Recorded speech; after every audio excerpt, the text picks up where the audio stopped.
Hello बच्चों, नमस्कार। DD पाठशाला में आपका एक बार जोरदार स्वागत है। डीडी पाठशाला माने घर घर की पाठशाला। ठीक है। तो हमने पिछले क्लास में क्या क्या पढ़ा था मैं आपको एक बार फिर से बता देता हूँ। ये क्लास प्रॉपर क्लास 11th वालों के लिए, चाहे वो आर्ट्स हो, साइंस हो या कॉमर्स हो, पूरे झारखंड बोर्ड के लिए ये होने वाली है। हमने पिछले 3 चैप्टर का एमसीक्यू के साथ यानी ऑब्जेक्टिव सवाल के साथ हमने कर लिया था। आज हम लोग करने जा रहे हैं चैप्टर 4, ह्यूमन कैपिटल फॉर्मेशन, मानव पूंजी का निर्माण। चैप्टर 4 बोलिए या पार्ट 4 बोलिए, ठीक है। ये मेरा चौथा क्लास है, क्लास 11th का। जिन जिन बच्चों जो तीसरे 3 क्लास जो करवा दिया वो नहीं किए तो एक बार जरूर आप उसको करके जाना, क्योंकि ये 7, 8, 10 क्लास जितने होने वाली है क्लास 11 का, ये आपके एग्जाम के लिए बहुत ज़रूरी है। क्योंकि सारे का सारे प्रश्न एग्जाम में आपको इन्हीं क्लास से आपको देखने को मिलेगा, है ना। तो इस क्लास में हम लोग लगभग 40 ऑब्जेक्टिव करेंगे और एंड तक आप लोग क्लास में बने रहना, क्योंकि अगर एग्जाम में 40 आउट ऑफ 40 लाना है तो ये एग्जाम के लिए सारे क्लास बहुत इंपॉर्टेंट है। चलिए बिना देरी किए हुए हम लोग क्लास को शुरू करते हैं। चैप्टर 4 है ह्यूमन कैपिटल फॉर्मेशन, पूरे झारखंड बोर्ड के लिए, क्लास 11 के लिए। और आपको सिर्फ सिर्फ कहाँ मिल रही है? डीडी पाठशाला की यूट्यूब चैनल पे। तो सारे दोस्तों को भी एक बार शेयर कर देना है और सबको बता देना है कि डीडी पाठशाला को एक बार जरूर सब्सक्राइब कर ले। चलिए हम लोग क्लास को शुरू कर रहे हैं। देखिए दोस्तों, ह्यूमन कैपिटल फॉर्मेशन का मतलब क्या होता है, मानव पूंजी का निर्माण का क्या मतलब होता है। तो देखिए मैं एक बात बताता हूं।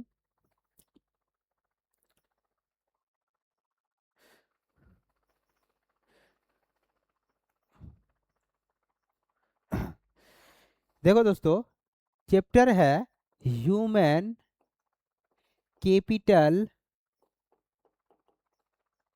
फॉर्मेशन, मानव पूंजी का निर्माण। मानव पूंजी का निर्माण, इसका क्या मतलब है? तो देखिए दोस्तों, मैं क्या बताता हूं। एक इंसान है, अगर इस इंसान को, अगर ये इंसान को हम क्या दे देते हैं, अगर ये इंसान को, ये सिंपल ह्यूमन है, सिंपल मानव है, याद रखना। इसको हम लोग ह्यूमन रिसोर्सेज बोलते हैं, मानव संसाधन बोलते हैं। अगर इसी मानव संसाधन को, ह्यूमन रिसोर्सेज को क्या दे देंगे, अगर हम एजुकेशन दे देंगे, यानी हम इसे शिक्षा दे देंगे, बेहतर स्वस्थ दे देंगे, यानी हेल्थ दे देंगे, ठीक है। अगर इसे हम ट्रेंड कर देंगे, स्किल डेवलप करा देंगे, अगर इसे हम अवेयरनेस लाएंगे, जागरूकता लाएंगे, तो यही इंसान जो है क्या बनेगा, याद रखना, यही इंसान पढ़े लिख के या तो क्या बनेगा, पढ़े लिख के या तो क्या बनेगा, तो बोलिएगा सर या तो डॉक्टर बन सकता है। क्या बन सकता है? तो आप बोलिएगा डॉक्टर बन सकता है, इंजीनियर बन सकता है ना, टीचर बन सकता है, या कोई गुड्स वर्कर बन सकता है, गुड मैकेनिकल बन सकता है। तो देखो, सिंपल ह्यूमन को एजुकेशन दिए, स्वस्थ दिए, स्किल डेवलप कर दिए, तो यही इंसान क्या बन गया, डॉक्टर बन गया, इंजीनियर बन गया या टीचर बन गया। यही इंसान पूरे देश में क्या क्रिएट करेगा, तो बोलिएगा सर यही इंसान पूरे देश के लिए नेशनल इनकम क्रिएट कर सकता है, अच्छा से प्रोडक्टिविटी कर सकता है। एक बिना पढ़ा लिखा इंसान अच्छा काम, अच्छा उत्पादक नहीं कर सकता, लेकिन उसको स्किल डेवलपर करा देंगे तो उसका प्रोडक्टिविटी बढ़ जाएगा। बढ़ेगा कि नहीं बढ़ेगा? पक्का बढ़ेगा। तो इस इंसान को हम लोग बोलेंगे, अब ये ह्यूमन रिसोर्सेज नहीं रह गया, अब ये रह गया ह्यूमन कैपिटल। क्या रह गया? ह्यूमन कैपिटल, मानव पूंजी बन गया। क्या बन गया? मानव पूंजी। अभी इस इंसान का उत्पादकता अधिक बढ़ेगा, अधिक से अधिक पैसा कमाएगा, देश के योगदान को अधिक से अधिक बढ़ाएगा। बढ़ाएगा कि नहीं बढ़ाएगा? तो सिंपल ह्यूमन रिसोर्सेज से ह्यूमन कैपिटल बनने की जो प्रोसेस है ना, इसी प्रोसेस को क्या बोलते हैं? इसी प्रोसेस को सर बोलते हैं ह्यूमन कैपिटल फॉर्मेशन, मानव पूंजी का निर्माण। कोई दिक्कत यहाँ तक? नहीं होना चाहिए दिक्कत। क्या बात कर रहा है? ह्यूमन रिसोर्सेज से ह्यूमन कैपिटल बनने की प्रोसेस। ह्यूमन कैपिटल बनने के लिए क्या क्या सोर्स है हमें? तो शिक्षा दो सर, स्वास्थ्य दो, स्किल दो, इसमें अवेयरनेस ला दो।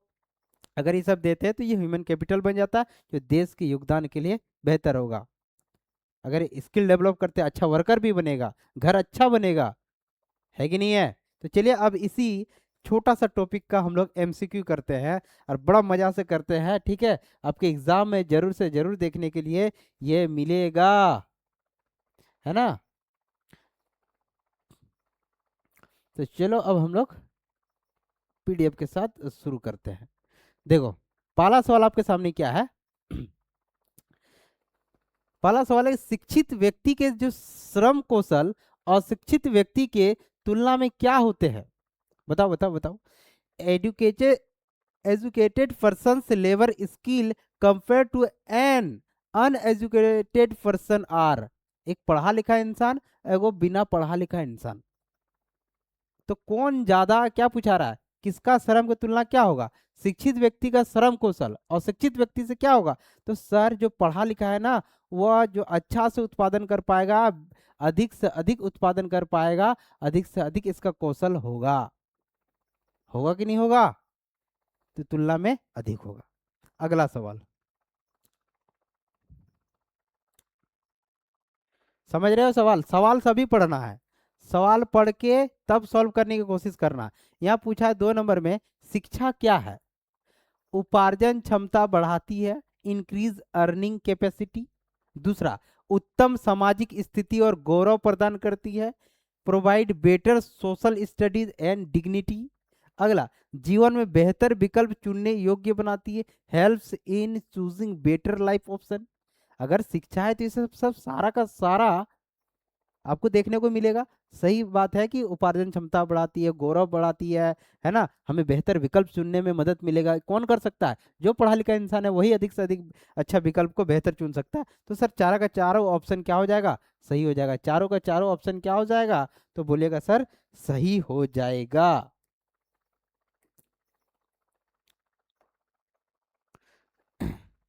तो ऑप्शन क्या हो जाएगा? डी। कोई दिक्कत नहीं होना चाहिए दिक्कत। अगला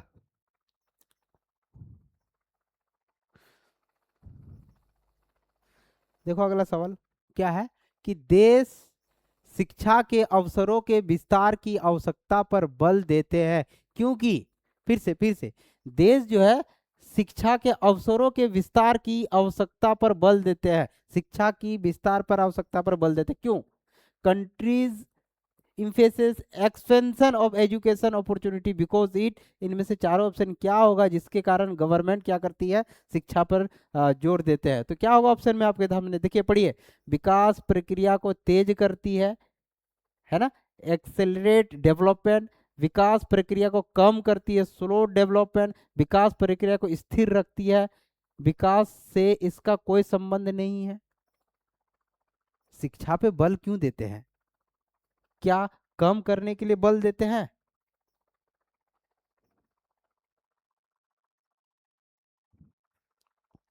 क्या शिक्षा को कम करने के लिए? यहाँ क्या पूछा है? तेज करेंगे तो जी सर शिक्षा इसीलिए देते तेज करने के लिए। कम करने के लिए देते क्या? विकास कम करेगा इसलिए शिक्षा? नहीं सर, स्थिर भी नहीं, कोई संबंध, संबंध तो होता है। तो क्या हो जाएगा आपका सामने आंसर? ए हो जाएगा। क्लियर? 3 का ए। अगला सवाल, मानव पूंजी का उदाहरण है, example of human capitals are. मानव पूंजी इसमें से क्या है बताओ तो? नर्स है, अध्यापक है, इंजीनियर है, क्या है? तो बोले सर ये सारे का सारे मानव पूंजी है, सारे का सारे क्या है? मानव पूंजी है।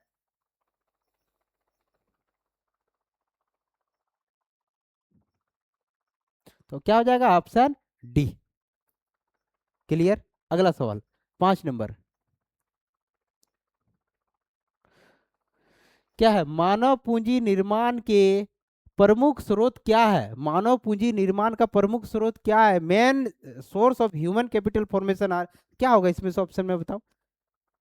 ह्यूमन रिसोर्सेज को ह्यूमन कैपिटल बनाने का क्या क्या सोर्स है? तो सर शिक्षा में इन्वेस्टमेंट करेंगे, बात तो सही है। स्वास्थ्य में निवेश करेंगे, इन्वेस्टमेंट इन हेल्थ, ये भी बात सही है। कार्य के दौरान प्रशिक्षण देंगे, on the job training, training देंगे, ये भी बात सही है, तब ने स्किल डेवलपमेंट होगा, तब जाके अच्छा काम कर पाएगा। तो सर सारा का सारा ह्यूमन कैपिटल फॉर्मेशन के लिए, मानव पूंजी निर्माण के लिए तीनों का तीनों ऑप्शन क्या है आपके सामने, तीनों का तीनों ऑप्शन सर सही है। तो इसका मतलब आंसर क्या हो जाएगा, डी हो जाएगा, है ना, होगा ही। पांचवा, अगला अगला सवाल, मानव पूंजी है, ह्यूमन कैपिटल इंक्लूड्स, मानव पूंजी से क्या है, केवल श्रमिक, ओनली वर्कर मानव पूंजी है? तो सर केवल श्रमिक नहीं, केवल उद्यमी नहीं सर, श्रमिक तथा उद्यमी दोनों है, बोथ वर्कर एंड इंटरप्रेनर्स, ये भी है, ये भी बात सही है। देश की संपूर्ण जनसंख्या, देश का जितना भी जनसंख्या है, क्या सभे का सभे मानव पूंजी है? क्या सब ही देश में योगदान दे रहे हैं? क्या सब कोई नेशनल इनकम में उनका अपना सर्विस दे रहे हैं? सर सब कोई नहीं दे, छोटा बच्चा हो गया, बूढ़ा हो गया, ये सब तो नहीं देते हैं। तो ये ऑप्शन नहीं होगा, क्या होगा ऑप्शन में, श्रमिक तथा जो उद्यमी है, श्रमिक तथा जो उद्यमी है, यही सर मानव पूंजी है। तो 6 का क्या हो जाएगा, 6 का सी हो जाएगा। क्लियर? अब आगे देखो, मानव पूंजी में सम्मिलित होते हैं, ह्यूमन कैपिटल इंक्लूड्स शिक्षा, व्यवसायिक कौशल, प्रोफेशनल स्किल जिसको बोलते हैं, स्वास्थ्य, हेल्थ या उपयुक्त सभी। तो सर सारा का सारा जो है ना, क्या देखने को मिलता है, सारा का सारा सर मानव पूंजी में सम्मिलित होता है, ऑल ऑफ दीज। क्लियर?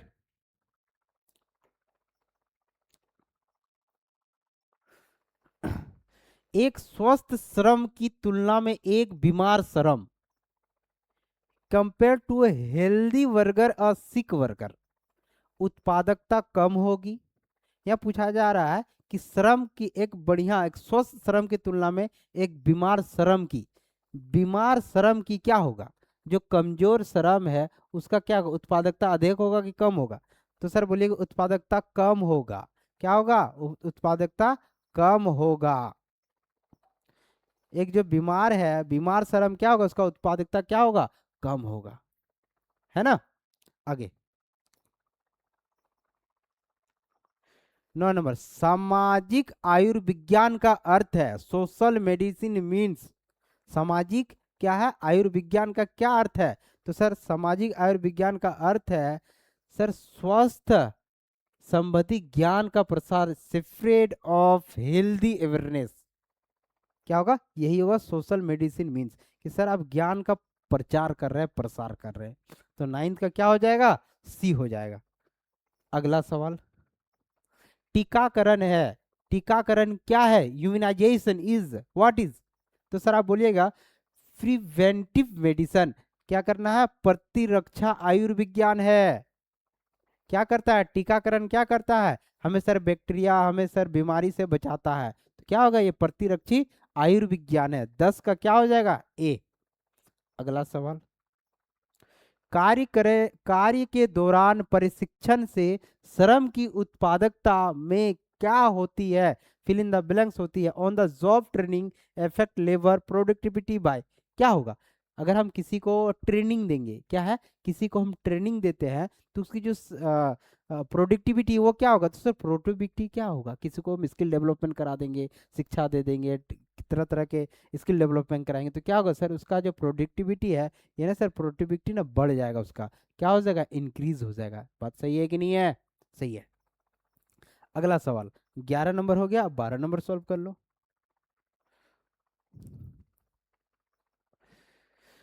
मैं बार बार बता रहा हूँ कि जितने भी सारे प्रश्न है, सारे प्रीवियस ईयर है ना, और इसमें एक्सपेक्टेड सवाल भी है। अगर आप कर लेते हैं तो एक भी एग्जाम में नहीं छूटेगा, पूरा का पूरा डीडी पाठशाला के ऊपर भरोसा कर लेना, ठीक है। चलिए 12 नंबर क्या है, एक फर्म अपनी कर्मचारियों को प्रशिक्षण देने के बाद उन्हें निश्चित अवधि तक कार्य करने को बाध्य करती है, क्योंकि, बताओ बताओ बताओ, सवाल पहले समझो। अगर कोई फैक्ट्री है, उस फैक्ट्री में कुछ लेबर को अपने पास रखता है, उसको ट्रेनिंग देता है, और ट्रेनिंग जब खत्म हो जाता है तो फैक्ट्री वाला बोलता है कि अभी यहीं काम करो। क्यों काम करो? क्योंकि वो उसने ट्रेनिंग करवाया, ट्रेनिंग में खर्चा किया। तो दूसरे जगह जाने देगा क्या? दूसरे जगह सर जाने नहीं देगा। तो वही सवाल है कि एक फर्म अपने कर्मचारी को प्रशिक्षण देने के बाद उन्हें निश्चित अवधि तक, एक फिक्स टाइम तक कार्य करने के लिए बाध्य करती है, क्योंकि a firm winds employ after training because what is, तो क्या होना चाहिए, किस लिए उसको अपने पास रखना चाहता है, तो सर वो जब ट्रेनिंग दिया था ना, प्रशिक्षण व्यय की वसूली अधिक उत्पादन से, वो अपने पास इसलिए रखना चाहता है क्योंकि सर ट्रेनिंग में खर्चा किया, जब तक उसका अधिक से अधिक उसको प्रॉफिट नहीं हो जाएगा, उत्पादन नहीं हो जाएगा, तब तक वो छोड़ेगा नहीं। तो 12 का क्या हो जाएगा, ए। अगला सवाल,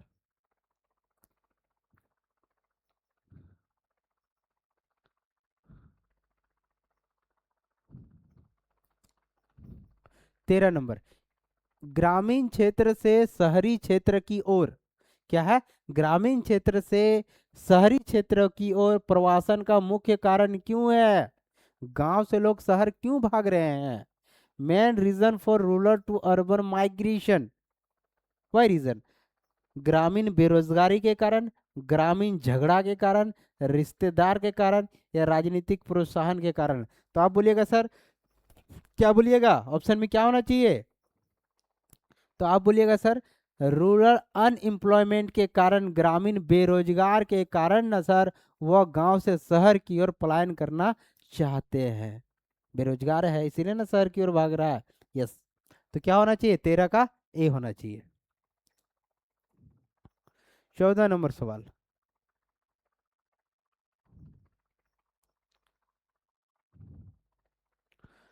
प्रवासी श्रमिकों को कौन कौन सी लागतें वहन करनी पड़ती है, जो बाहर से आए मजदूर है, जो बाहर से आए मजदूर है उसको कौन कौन सा कॉस्ट क्या करना पड़ता है, उसको वहन करना पड़ता है, cost borne where migrate worker, जो बाहरी व्यक्ति है उसको कौन कौन सा कॉस्ट जो है वहन करना पड़ता है, तो परिवहन लागत, यस सर, उच्चतर निर्वाह लागत, yes sir, higher living cost, मानसिक लागत, साइकोलॉजिकल कॉस्ट, या उपयुक्त सभी, तो सर आप बोलिएगा सब का सब, ए बी सी डी चारों को चारों ऑप्शन होगा, कोई अगर बाहर से व्यक्ति है तो सारे कॉस्ट उसको झेलना पड़ता है ना, तो 14 का क्या हो जाएगा, डी हो जाएगा।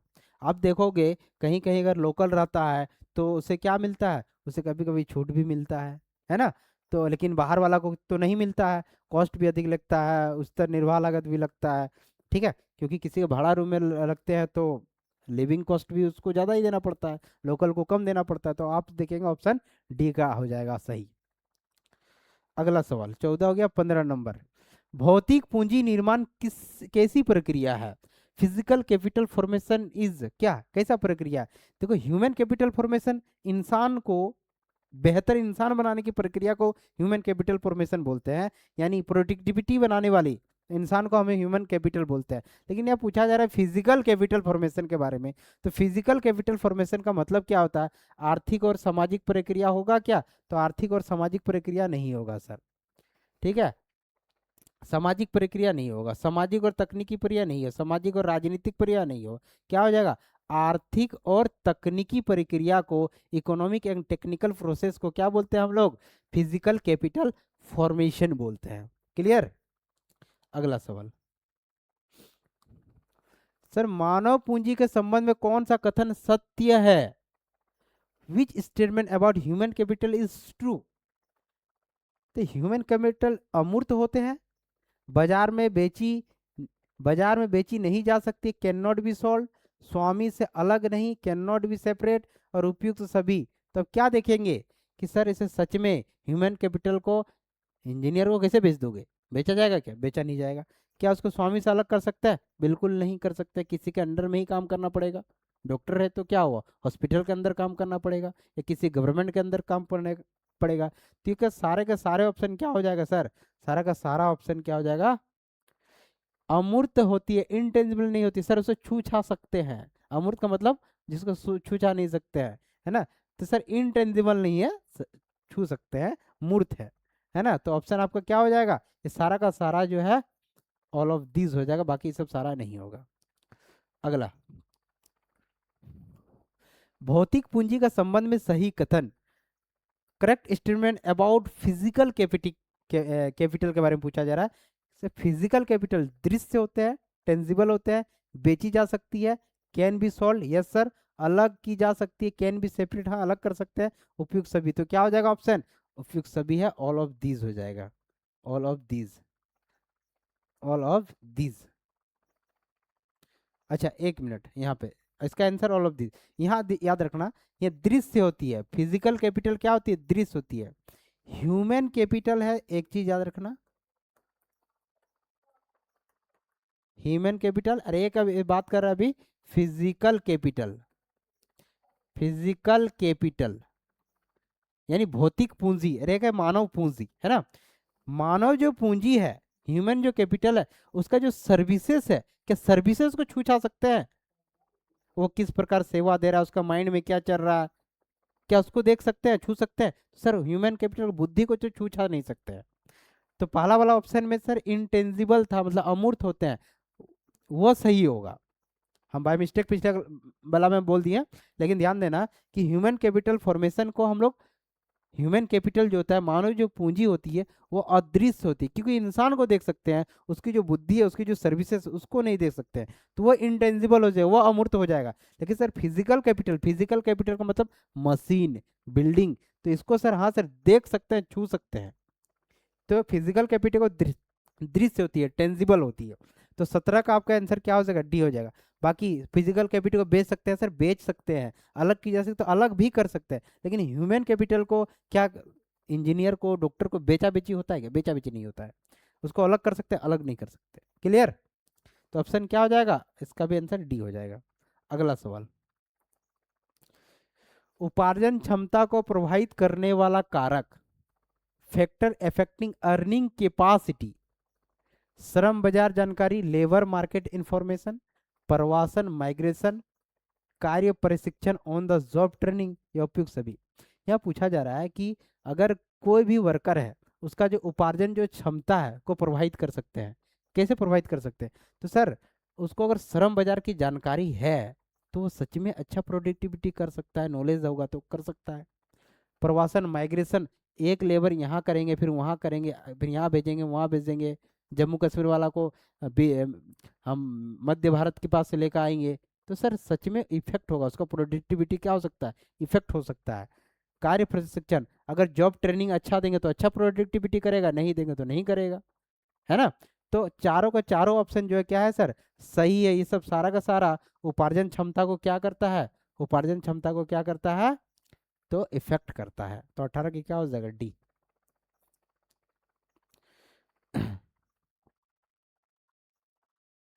मानव पूंजी का महत्व पहली बार स्वीकार किया गया, फिर से मानव पूंजी का जो महत्व है, human capital first recognised is, कौन सा योजना है, पंचवर्षीय योजना, जिसमें मानव को मानव बनाने की प्रक्रिया पर जोर दिया था, फोकस किया था।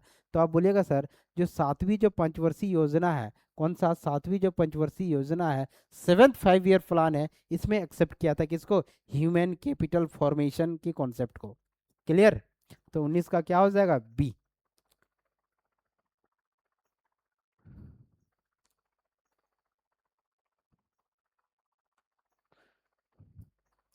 तकनीकी विकास से मांग बढ़ती है, तकनीकी विकास से मांग बढ़ती है, technological development increase demand for, किस, देखो तकनीकी विकास से मांग क्या बढ़ेगी, तो सर तकनीकी विकास होगा तो अकुशल श्रमिक, अनस्किल्ड लेबर का मांग बढ़ता है, या कुशल श्रमिक।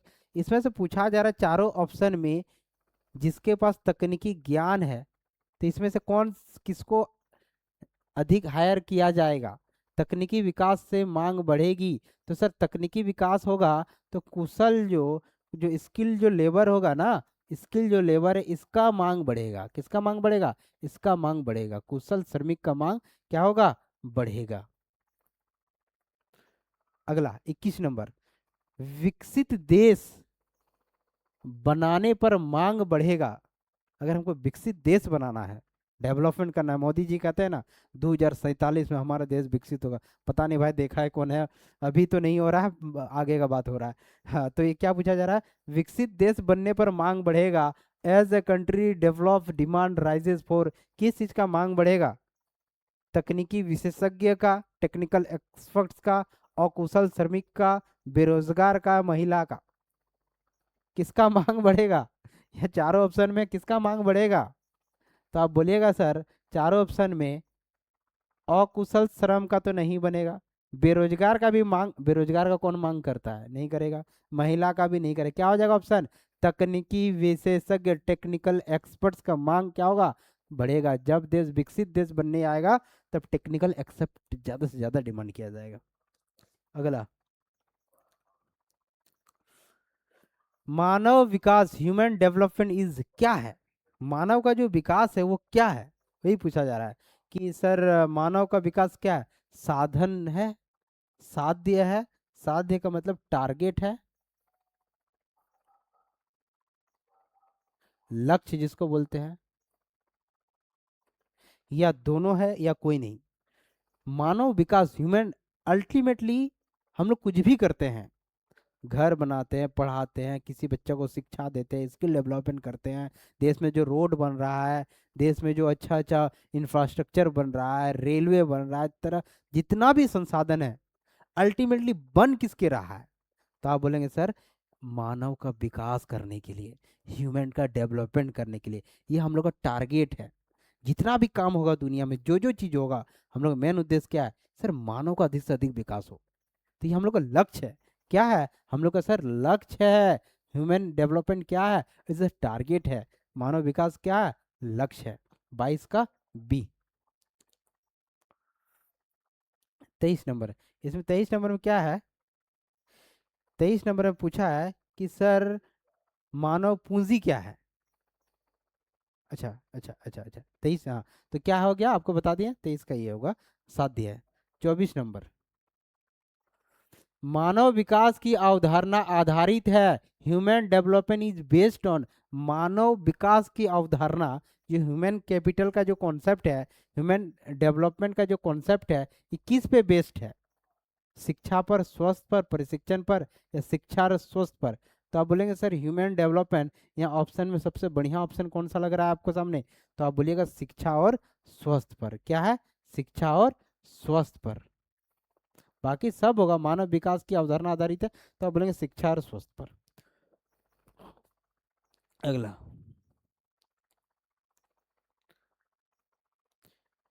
भारत की प्रशासनिक व्यवस्था के 3 स्तर, 3 एडमिनिस्ट्रेटिव लेवल्स, जो भारत की प्रशासनिक व्यवस्था है, इसका 3 स्तर क्या है? तो आप बोलेंगे सर 3 जो स्तर है ना, सबसे ऊपर में होता है स्टेट, जिसको हम लोग केंद्र, जिसको हम लोग बोलते हैं सेंटर। उसके बाद क्या होता है? सेंटर के बाद क्या होता है? स्टेट। और स्टेट के बाद क्या होगा? तो आपको पता चलेगा गांव वगैरह हो जाएगा, जिला हो जाएगा, जिला के नीचे ग्राम हो जाएगा, है ना? तो ग्राम के नीचे फिर मतलब पंचायत होगा, पंचायत के बाद ग्राम होगा। ये सब जो होती है, ये सब को हम लोग बोलते हैं लोकल बॉडी, स्थानीय निकाय। क्या हो जाएगा? गांव, जिला से, अब जिला से जोड़ लो, जिला हो गया, पंचायत हो गया, ब्लॉक हो गया, गांव हो गया, टोला हो गया, तो स्थानीय निकाय होगा। क्या होगा? स्थान। तो आप देखेंगे 1 स्तर, 2 स्तर, 3 स्तर। भारत में कितना स्तर है प्रशासनिक व्यवस्था? 3 स्तर। क्या क्या? केंद्र, राज्य और स्थानीय निकाय, centre, state and local body. 25 का क्या हो जाएगा? ए हो जाएगा। 26 नंबर बनाओ, शिक्षा और स्वस्थ उत्पन्न करते हैं, एजुकेशन एंड हेल्थ जनरेट। शिक्षा और जो स्वस्थ है, इसमें से बताओ शिक्षा और स्वस्थ क्या क्या क्या जनरेट करता है? शिक्षा और स्वस्थ क्या जनरेट करता है? तो आप बोलेंगे सर शिक्षा और जो स्वस्थ है ना, ये सिर्फ सामाजिक लाभ जनरेट नहीं करेगा, निजी लाभ जनरेट नहीं करेगा, क्या करेगा? दोनों करेगा। क्या करेगा? दोनों करेगा। शिक्षा से हमें सामाजिक लाभ भी होता है, निजी प्रॉफिट भी होता है कि नहीं होता है? होता है। तो क्या हो जाएगा? 26 का क्या हो जाएगा? सी। 27 नंबर, शिक्षा, स्वस्थ व प्रशिक्षण निवेश प्रक्रिया है, इन्वेस्टमेंट प्रोसेस कॉल। हम क्या बता रहे हैं? अभी हमने क्या बताया शुरू में? हमने बताया कि सर ये जो शिक्षा किसी को दे रहे हैं, अगर किसी ह्यूमन को शिक्षा, स्वास्थ्य या ट्रेनिंग देंगे या इन्वेस्टमेंट करेंगे, तो ये सब प्रक्रिया को क्या प्रक्रिया बोलते हैं? क्या बोलते हैं? तो बोलिएगा सर ह्यूमन कैपिटल फॉर्मेशन, मानव पूंजी का निर्माण कर रहे हैं। सारे इन्वेस्टमेंट करेंगे तो क्या बनेगा? इस प्रक्रिया को क्या बोलेंगे? मानव पूंजी का निर्माण। क्लियर। 27 का ए। 28 नंबर। 28 नंबर में क्या है? भारतीय शिक्षा व्यवस्था के अंग क्या है? Component of education system. Bharat में जो शिक्षा प्रणाली है, शिक्षा को कंट्रोल कौन करता है? किसके अंडर में शिक्षा व्यवस्था चलता है? शिक्षा मंत्रालय, ministry of education, NCERT, UGC university grant commission जिसको बोलते हैं, या ऑल ऑफ दिस। तो आपको पता चलेगा शिक्षा पर सारे का सारे कंट्रोल होता है। सारा शिक्षा का जिम्मेवारी ये तीनों संस्थान लिया हुआ है। इसके अंदर ही रूल रेगुलेशन बनता है और शिक्षा का काम होता है ना? तो ये तीनों ऑप्शन क्या हो जाएगा? सही हो जाएगा। शिक्षा व्यवस्था का अंग कौन व्यवस्था करता है? तो तीनों का तीनों व्यवस्था अंग करता है। तो 28 का क्या हो जाएगा? डी हो जाएगा। 29 नंबर। शिक्षा के महत्व का सूचक है, इंडिकेटर ऑफ एजुकेशन इम्पोर्टेंस। शिक्षा का क्या महत्व है, उसका सूचक क्या है? शिक्षकों पर खर्चा करना, शिक्षा व्यवस्था प्रतिशत निकालना, जीडीपी में शेयर इन जीडीपी, या अनुपात रेशियो। क्या होना चाहिए? अच्छा, ये क्वेश्चन हमको लग रहा अधूरा क्वेश्चन है, इसको छोड़ते हैं, आगे बढ़ते हैं। ये क्वेश्चन थोड़ा सा अधूरा है ना? ये क्वेश्चन को छोड़ो, आगे क्या है कि 2014 में शिक्षा व्यय प्रतिशत कितना था? 2014 के बारे में पूछा जा रहा है। 2014 के बारे में पूछा जा रहा है, तो कितना था? तो आप बोलेंगे सर 15% के आसपास। ओवरऑल कितना था? 15% के आसपास। तो 30 का क्या हो जाएगा? 30 का ए कर लेना। कितना? 30 का ए। अब 2014 नहीं पूछेगा, अभी पूछेगा 2000 कितना चल रहा है, 26 का। अगर पूछेगा तो 2026 पूछ सकता है। उसका आप लोग देख लेना गूगल पे करके। अधिकतम शिक्षा व्यय, जो गवर्नमेंट जो है सबसे ज़्यादा एजुकेशन खर्चा कौन सा सेक्टर में करता है? प्राइमरी सेक्टर में करता है, माध्यमिक शिक्षा पे करता है, या हायर शिक्षा में करता है, या तकनीकी संस्थान में करता है? सबसे ज़्यादा सरकार पैसा खर्च कहाँ करता है? तो आप बोलिएगा सबसे ज़्यादा सर प्राथमिक शिक्षा में ना सरकार सबसे ज़्यादा खर्च करते हैं। प्राइमरी एजुकेशन में गवर्नमेंट सबसे ज़्यादा खर्च करता है, याद रखना है ना? 31 का क्या हो जाएगा? ए।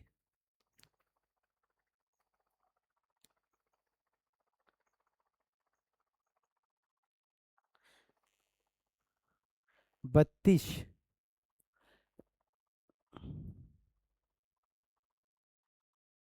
जीडीपी का न्यूनतम प्रतिशत शिक्षा पर कितना होना चाहिए? तो आप बोलिएगा सर 6% होना चाहिए। कितना होना चाहिए?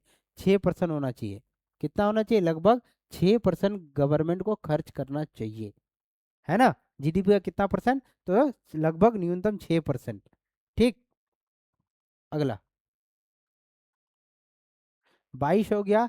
23 नंबर। शिक्षा का अधिकार कानून वर्ष, आरटी एक्ट कब बना? शिक्षा का अधिकार कानून कब बना? तो आप बोलेंगे सर शिक्षा कानून एक्ट बना 2005 में। कब बना? 2005 में बना सर। तो 23 का क्या हो जाएगा? 33 का क्या हो जाएगा? ए। अगला मुफ्त शिक्षा आयु वर्ग। तो मुफ्त शिक्षा जो निशुल्क शिक्षा है किस उम्र को दिया गया है? कितना से कितना उम्र तक?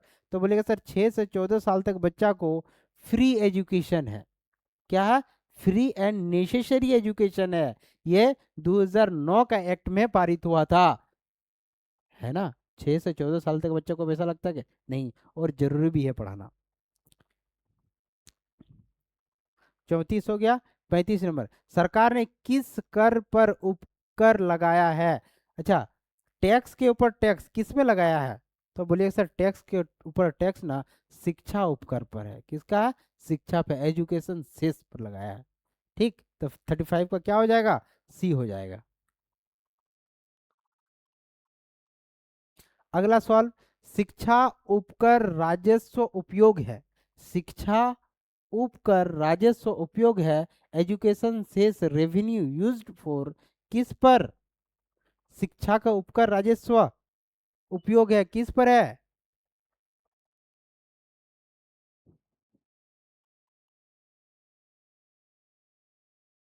बताओ बताओ किस पर है?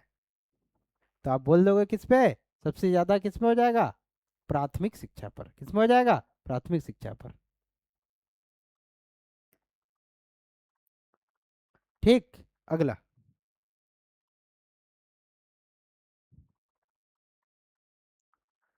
अच्छा, शैक्षिक उपलब्धियों के सूचक है, शैक्षिक जो उपलब्ध है का सूचक है, indicator of educational achievement. Sir, वयस्क साक्षरता दर, प्राथमिक संपूर्ण दर, हाँ ठीक है, युवा साक्षरता दर या उपयुक्त सभी। तो अगर किसी को आप साक्षरता निकालना चाहेंगे कि कितना पढ़ा लिखा हुआ है, तो किसको लेंगे? वयस्क को, प्राथमिक को, सब को लेंगे। किसको लेंगे? उपयुक्त सभी को लेंगे। किसको लेंगे? सभी को लेंगे। क्या हो जाएगा?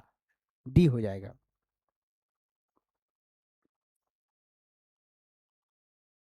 हाँ, NSSO 2011-12 में शिक्षित बेरोजगार प्रतिशत कितना था? शिक्षित बेरोजगार पूछा जा रहा है, पढ़ा लिखा आदमी और ऊपर से बेरोजगार कितना है, कितना काउंट किए थे?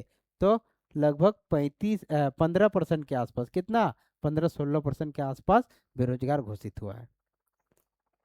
देख लेना डेटा एक बार गूगल पे अच्छा से सर्च करके, ये बोला फैक्चुअल सवाल है। उच्च बेरोजगार पाई जाती है। उच्च बेरोजगार कहाँ पाया जाएगा? अधिक से अधिक बेरोजगार कहाँ पाया जाएगा? तो आप बोलिएगा क्या सर? उच्च शिक्षित युवा। कहाँ है? उच्च शिक्षित युवा ही अधिक से अधिक पढ़ा लिखा बेरोजगार है। क्या है? पढ़ा लिखा बेरोजगार है। 39 का ए हो जाएगा। और एक लास्ट सवाल, NSSO अनुसार ग्रामीण युवा महिला में बेरोजगारी का कितना प्रतिशत है? आप लोग इसको गूगल पे सर्च करके या कहीं पे जानकारी करके कमेंट में ज़रूर बताना।